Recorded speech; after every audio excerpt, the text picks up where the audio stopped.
I'm in my mid-30s and I want to know I haven't been able to save very much. Am I going to be able to make it to $1 million by the time I retire?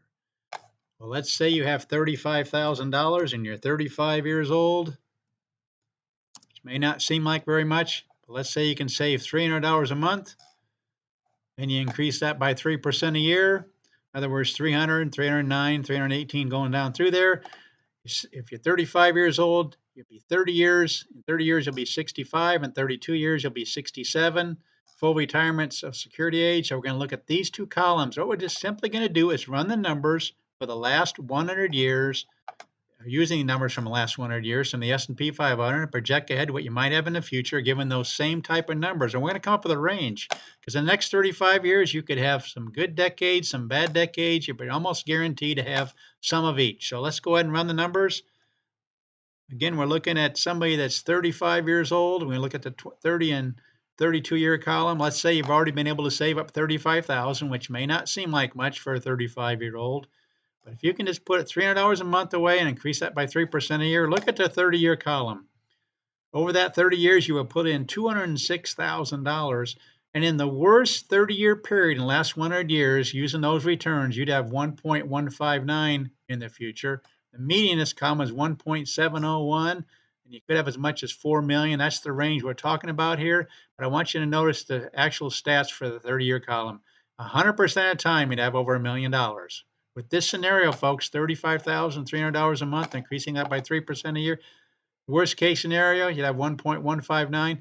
63% of the time, color coded in blue, you'd have over 1.5 million. And look at this, folks, 37% of the time, color coded in gold, you'd have over $2 million. And it gets even better if you look at the 32-year column. Again, we're talking about a 35-year-old. Full retirement, Social Security age would be 67. And look at the numbers then. 100% of the time, you'd have over 1.5 million, and 62% of the time, you'd have over $2 million. Let me just show you down the 32-year column a bit more. There's the 30-year column. You can see the $1 and $2 million numbers. So if you can have just 35,000 and can save $300 a month. But that's what we do on this channel. We run numbers for people. Say you're closer to 40 years old, but you've been able to save 75,000. Let's go ahead and run those numbers. And you can save $350 a month, increase that by just 2% this time. This shows you all kinds of variables we can do. Where would you be 40 years old at age 66? You would have put in 216,000, 75 of that initially, and then $350 a month, increasing that by 2% a year. Where would you be in 26 years when you're 66 years old? Look at that. The worst case scenario, 913.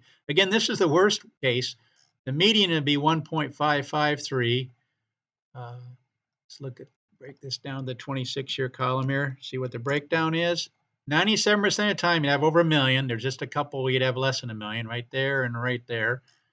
57% of the time, you'd have a 1.5 million, color-coded in blue. And look at this, 40% of the time, color-coded in gold, you'd have over $2 million. Let's go ahead and look at the 26-year column. Again, we're looking at a 40-year-old.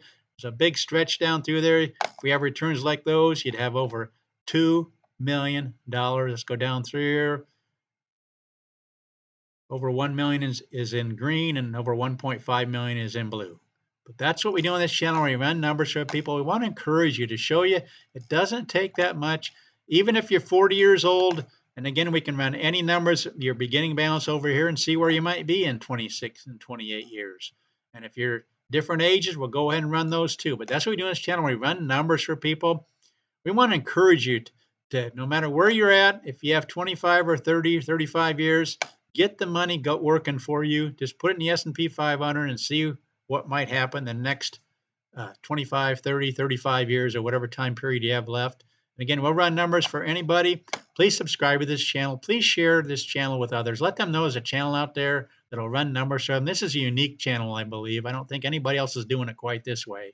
We also want to take into account inflation real quick. If you have 1.553, which is the median after 26 years, you have the buying power of 720,000. That's what these numbers up here, the buying power, the numbers up here, the buying power of the numbers down here. Because we do want to take into account inflation, want to be realistic. Well, look at the kind of numbers you can have after just 26 to 35 years, depending on what you start with and depending on how much you put in. But get it in there, let it work for you, and see what the compound interest can do for you. Again, please subscribe, please share, and like the video, and thanks for watching.